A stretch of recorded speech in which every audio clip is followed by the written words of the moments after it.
जेव्हा राजाने अवनीला खोटं सांगितलेलं असतं की यशोदादा एक कॉन्ट्रॅक्टर आहे, पण तो एक मजदूर असतो आणि तो बिल्डिंगवरती कामं करायला जात असतो, तेव्हा ती अवनीला पटलेलं नसतं आणि अवनीमध्ये आणि राजामध्ये झगडे होऊन अवनी मंदिरामध्ये जाऊन बसलेली असते आणि तिथे सुला आत्या बघते तर अवनी एकटीच बसलेली असते. ती बोलते, काय गं पोरी, काय नाव तुझं? दांगटे पाटलांची सून अशी एकटी तिथं मंदिरात बसलेली काय करतेस? रडत बिरत होती की काय? रडतेस ग तू?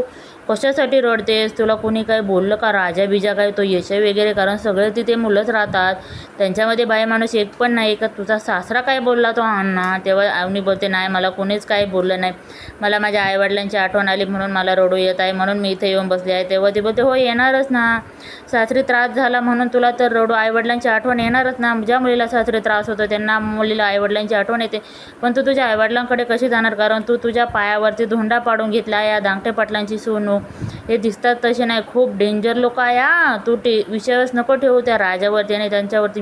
त्यांच्या आईचा खुन्ना त्यांच्या वडिलांनीच केलेला आहे, कारण तिने तिचं ऐकलं नाही म्हणून त्याने तर तिला हे मारूनच टाकलं. बाई ग, तू सांभाळून राहा, जपून राहा, तू शिकली सवरलेली पोरगी हाय. म्हणून बाई तुला मी आपलं सांगते, तुला काही सांगायचं आहे का मला? तेव्हा अवनी बोलते, नाही मला काहीच सांगायचं आणि माझ्या घरचे सगळे खूप छान आहे, सगळे पण यशा दादा, धन्या, पाण्या आणि राजासुद्धा खूप छान आहे, मला सगळे खूप जीव लावतात आणि अण्णासुद्धा मला त्यांच्या लेकीवानेच जीव लावतात.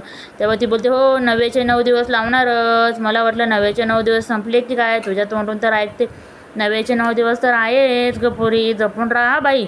मी एवढाच सल्ला देते, कारण माझा राग नको ना तुला यायला. तेव्हा अवनी बोलते, हो ठीक आहे जा आता तुम्ही.